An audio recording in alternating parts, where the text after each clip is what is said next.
चलिए question number 41 की तरफ प्रवेश कर जाते हैं। तो 41 में आते हैं।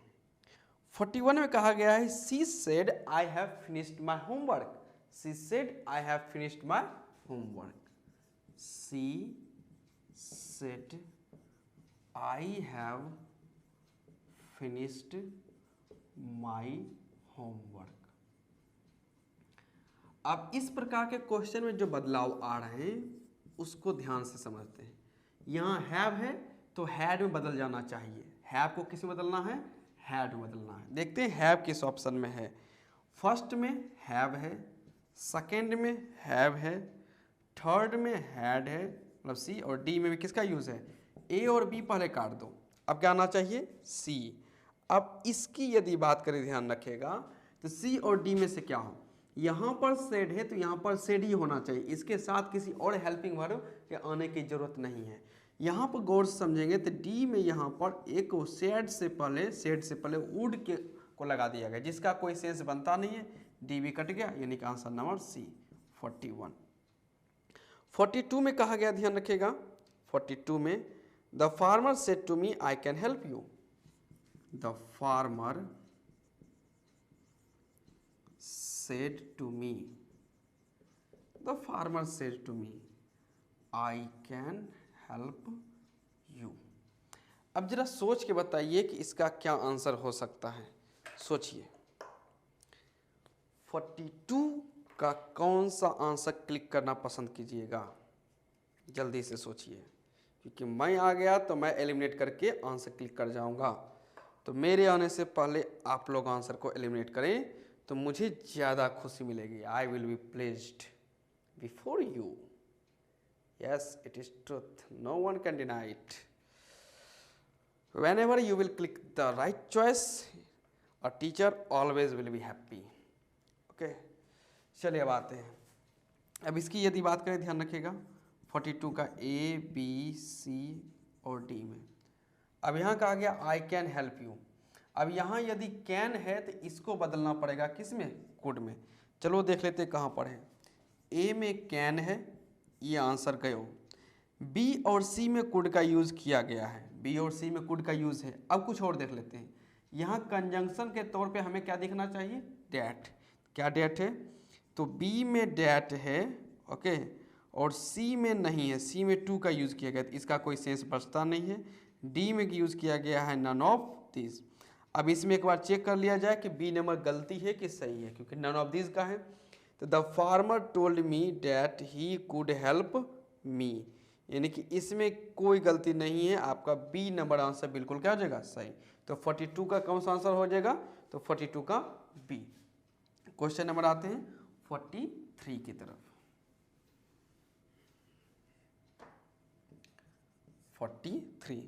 43 में कहा गया है the servant said let me go out. The servant said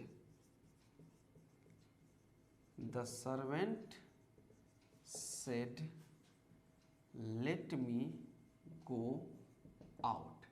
अब लेट वाले सेंटेंस हम लोग क्या करते, ध्यान रखिएगा कि ज़्यादातर चांस बनता है, सॉरी, जब लेटेस्ट का यूज़ रहता है या लेट वाले ज़्यादातर या तो प्रपोज्ड का यूज़ करते हैं या तो सजेस्ट का यूज़ करते हैं। लेकिन यहाँ पर ध्यान रखिएगा, सर्वेंट ने जब कहा है कि लेट मी गो आउट, यदि सर्वेंट ने कहा कि लेट मी गो आउट, तो ये तो ठीक है। सजेस्ट का कोई सुझाव बनता नहीं, क्योंकि वो मालिक से थोड़ी सुझाव देगा कि मुझे जाने दीजिए। एक ये हो सकता है वो प्रपोजल दिया होगा, लेकिन यहाँ पे कहीं पर प्रपोज दिख नहीं रहा है, ध्यान रखिएगा। हाँ, इसमें ये एक हो सकता है, ध्यान रखिएगा, विश वाली बात हो सकती है कि वो अपनी इच्छा जताने की काम कर रहा है, ये हो सकता है। तो सेड को किस में बदलना पड़ेगा? विश्ड में। लेकिन एज यूजुअल हमें पता है सब्जेक्ट बाद हमें किसका यूज करना पड़ेगा? शुड का यूज करना ही पड़ेगा। तो विश्ड और शुड किस ऑप्शन में आते हैं? तो विश्ड और शुड, इसमें कोई शक नहीं है कि ए में मौजूद है। तो 43 का क्या हो जाएगा? ए नंबर। 44 में आते हैं। 44 में कहा गया the teacher said to the students don't make a noise. The teacher said to the students don't make a noise। अब वही बात रहेगी, जब भी आपको मना किया गया है डोंट मेक अ नॉइज, तो ये या तो प्रोहिबिटेड होगा या तो फॉरवर्ड किया गया है। अब यहाँ पर सेड टू को आपको या तो प्रोहिबिटेड ओके नहीं तो आपको फॉरवर्ड में आपको चेंज करना ही पड़ेगा। अब देखते हैं ए बी सी डी में से किस में इस प्रकार की बात की गई, ध्यान रखिएगा 44 में। तो 44 के ए में सेड है, हटाइए ये होगा नहीं। बी में फॉरवर्ड को रखा गया है, चलिए इसको रखते हैं पास में। सी की बात कीजिएगा तो यहाँ पर टोल्ड का यूज़ किया गया जिसका कोई सेंस बन नहीं रहा है, और नन ऑफ दीज है। तो नन ऑफ दीज है तो अपने जो आंसर क्लिक करने वाले हम लोग बी नंबर उसको पढ़ लेते हैं एक बार सही से। The teacher forward the students to make a noise, बिल्कुल सही है। The teacher forward the students to make a noise, इसमें किसी प्रकार को गलती नहीं है, यानी 44 का कौन सा आंसर हो जाएगा, बी नंबर। चलिए ठीक है, एक क्वेश्चन नंबर 45 देख लेते हैं। 45 में कहा गया है the teacher said the sun shines by day. The teacher said the sun shines by day. अब ए बी सी और D, the teacher said the sun shines by day, तो सूर्य का दिन के समय चमकना ये तो बात तो सच है, और बात जब सच होती है ध्यान रखिएगा तो किसी प्रकार के कुछ बदलाव करने की जरूरत नहीं, सिर्फ और सिर्फ हमें कंजंक्शन के तौर पे क्या लाना है, डेट लाना है। दो सेंटेंस को जोड़ने के लिए बीच में हमें क्या लाना है, एक कंजंक्शन लाना है। तो इसमें गलती क्या किया है, ध्यान रखिएगा, इसमें गलती जो किया गया ध्यान रखिएगा, ए में यहाँ पर तो सेड ठीक है, बी में यहाँ पर विल से कर दिया गया है, सी में यहाँ पे शैल से कर दिया गया है, और फिर यहाँ पर डी में किया गया है से। ये बी सी डी के आंसर का कोई लॉजिक बनता नहीं है, क्योंकि सेड के साथ किसी प्रकार की छेड़खानी करनी अभी है नहीं, किसी प्रकार का हमें वर्ड को यूज करना नहीं है, ध्यान रखिएगा। तो आंसर किस में आ जाएगा, 45 का ए नंबर। अब चलते हैं 46 की तरफ।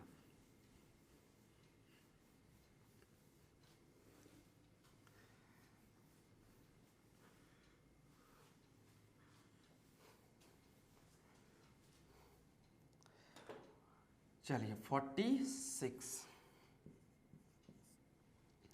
46 में कहा गया the teacher said honesty is the best policy. The teacher said honesty is the best policy, इसको रख दिया गया है। अब honesty is the best policy, it is also a type of universal truth, यानी it is also a universal truth. अब universal truth है तो यहाँ पर किसी प्रकार का बदलाव दिखना नहीं चाहिए, किसी प्रकार के चेंजेस नॉट पॉसिबल। तो ए बी सी और डी की यदि बात करें ध्यान रखेगा, तो इसमें क्या क्या यूज कर गया ध्यान रखेगा।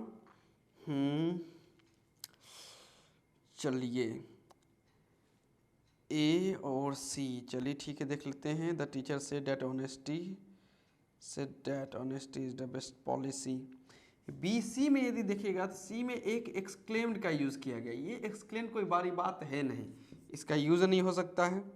द टीचर सेड, डी में क्या किया गया ध्यान रखिएगा, ये जो डैट कंजंक्शन है इसको मिस कर दिया गया, इसको लिखा नहीं गया है, जिस वजह से ये क्या आ जाएगा, गलत। ए और बी की बात का ध्यान रखिएगा, तो ए का और बी के में ये ध्यान रखें, the teacher said that honesty is the best policy, एक मिनट गलती हो गया, ए नंबर में डैट की जगह यहाँ सिर्फ द लिख दिया गया है, और बी में क्या लिखा गया, पूरी तरीके से डैट, यहाँ पर ये द लिख दिया गया THE, यानी ये गलत। आंसर किस में जाएगा, बी की तरफ, 46 का बी। 47 में आते हैं, ध्यान रखिए, कहा गया the boy said let me go out. The boy said let me go out. The boy said let me go out.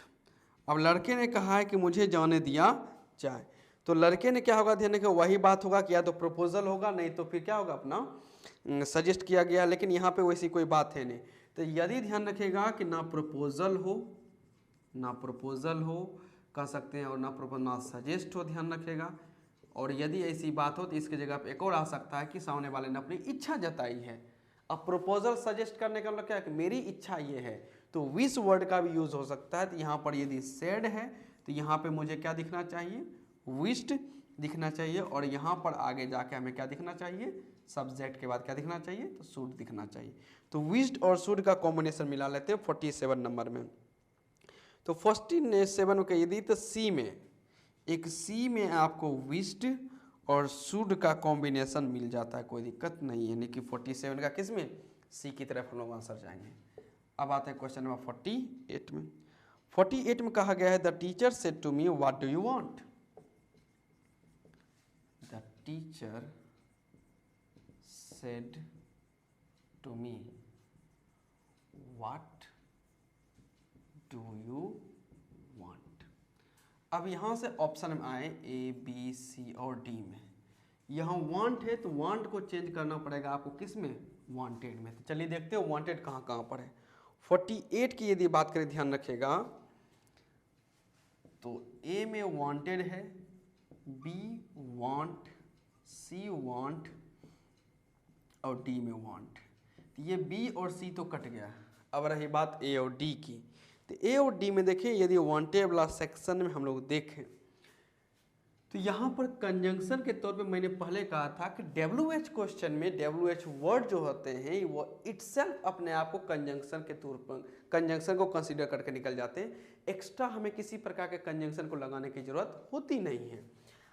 अब यदि आप गौर से देखें सेंटेंस में, ध्यान रखिएगा 48 का, तो 48 के डी में वाट से पहले एक डैट वर्ड को प्लेस कर दिया गया, जिसको कहने का कोई लॉजिक है नहीं। बी और सी पहले कैंसिल था, डी अब हो गया, बचा क्या चीज, ए नंबर आंसर। आगे 49 की बात करें। 49 में कहा गया the father said to his son may you live long. The father said to his son, the father said to his son may you live long,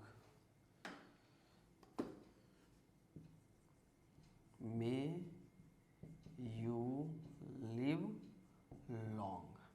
अब पिता ने, ध्यान रखिएगा, बेटे को कहा है कि मे यू लिव लॉन्ग, तो ये तो फिर ब्लेस करके ही सेंटेंस बनना चाहिए क्योंकि आशीर्वाद दिया गया है। चलिए देख लेते हैं। और एक होना चाहिए कि ब्लेस्ड के साथ यहाँ मे का क्या होना चाहिए, माइट यूज हो जाना चाहिए। तो आते हैं देखते हैं। तो ब्लेस्ड किस में यूज किया गया और माइट, तो ब्लेस्ड और माइट सिर्फ एक ही ऑप्शन बनना है आपका बी नंबर। बी में ब्लेस्ड यूज किया गया और मे को किस में ट्रांसफॉर्म कर दिया गया, माइट में, यानी 49 का हो जाएगा कौन सा, बी नंबर। एक क्वेश्चन बचा हुआ है 50, चलिए उसको भी देख लेते हैं। 50 क्वेश्चन हम लोगों के नरेशन के पूरे होने वाले हैं, 50 क्वेश्चंस। चलिए तो क्वेश्चन नंबर 50 की बात करें, ध्यान रखिएगा। तो इसमें कहा गया the boy said to me you are my best friend. The boy said to me you are my best friend. अब इसको देखते हैं। The boy said to me you are my best friend, you are my best friend. अब इसके option की बात करें A B C D में, आर है तो इसमें हमें वाज या वर दिखेगा ही। देखते हैं किसमें वाज या वर है। तो 50 की बात करें, ध्यान रखिएगा, वाज ठीक है। सी नंबर में सिर्फ नहीं है तो सी को कैंसिल कीजिए, डी में यूज किया गया है नन को।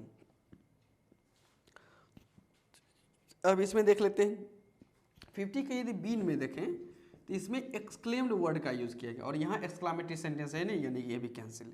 बचा क्या चीज, ए नंबर, आंसर मिला लीजिए। द बॉय टोल्ड मी, यदि सेड टू है तो टोल्ड होना चाहिए। The boy told me, conjunction के तौर पे डैट आना चाहिए। यू चेंज होगा मी के अनुसार आई, वाज, माई चेंज होगा बॉय के अनुसार यानी कि हिज, और यहाँ पर क्या होना चाहिए, बेस्ट फ्रेंड। और जो सब्जेक्ट मौजूद क्या चीज़ है, द बॉय, यानी आंसर होना चाहिए the boy told me that I was his best friend. चलिए आंसर देख लेते हैं 50 का ए नंबर। The boy told me that I was his best friend, I was his best friend. कोई दिक्कत नहीं, यानी ए की तरफ हम लोग क्या करेंगे, अपने आंसर को क्लिक करते हैं। तो 50 क्वेश्चंस का हम लोग ध्यान रखिएगा, मतलब 50 जो क्वेश्चन था उसका हम लोग ए नंबर ऑप्शन क्लिक करते हैं। और अभी तक हम लोगों के 50 क्वेश्चन नरेशन के कंप्लीट हो चुके हैं डायरेक्ट से इनडायरेक्ट की तरफ। ओके चलिए ठीक है, अब आगे भी बढ़ना है, रुकना नहीं है, अभी और आगे बढ़ना है।